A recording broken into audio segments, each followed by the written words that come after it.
Over the past couple of weeks, two prominent Aussie tech companies, Canva and Atlassian, have announced that they're adopting tougher performance management metrics, more like the traditional companies. And this has come on the back of more difficult economic times for these organisations as they attempt to rein in employment costs. And varying approaches to performance management have been a hot topic for years in businesses large and small. Are these changes a sign of things to come? We're going to find out from HR expert Jonathan Wolfrey. How are you, Jonathan? I'm very good, Anthony. Thanks.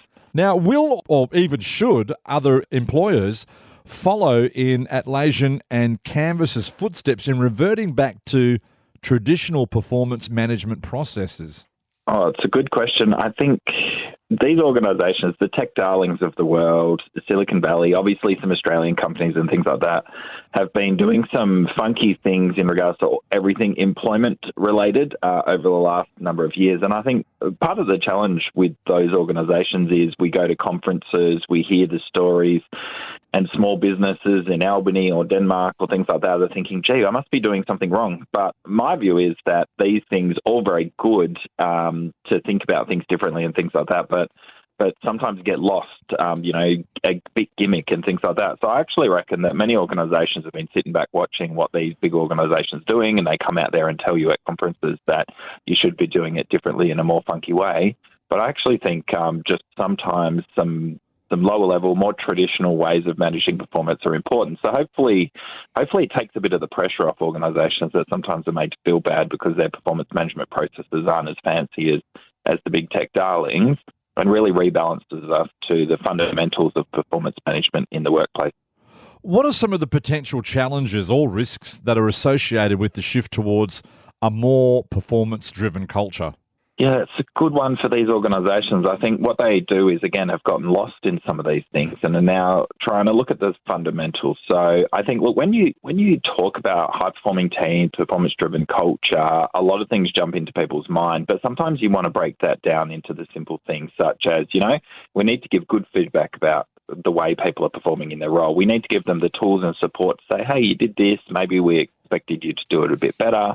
We're going to support you to grow and develop in those kind of particular areas. Now, they all make sense, I think, to most people when you put it that particular way. But what does sometimes gets in the way of that quote-unquote performance-driven culture is people go from 0 to 100 very quickly. So you go in a job where you go in, you do your job, you go home, you don't hear anything. Then all of a sudden an organisation will say, hey, I want a performance-driven culture because that's what all the cool kids are doing.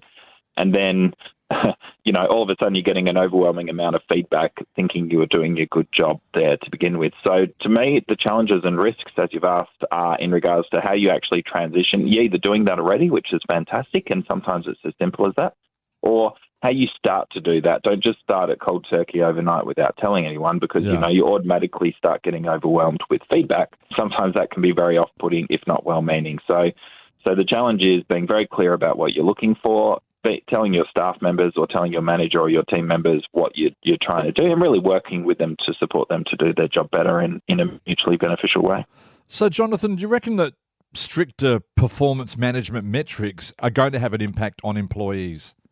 Yes, it will, but it's not all bad. So Okay. if organisations are looking for these more stricter ways of doing things, but I'd say, I always say to people, clarity is kindness. And, even in performance management discussions I've had over my career, you actually sit down and go through the details of these kind of things. People go, great, I didn't know what was expected of me, or I didn't know you actually had an issue with that. I like that structure or that outcome that you're putting to me as well. So, yeah, look, they do end up having an impact, but don't veer away from some of those performance management discussions, because you might be surprised that employees actually welcome the clarity that it provides to them and actually have been waiting or thirsty for that kind of feedback that you provide. So I do talk to employers.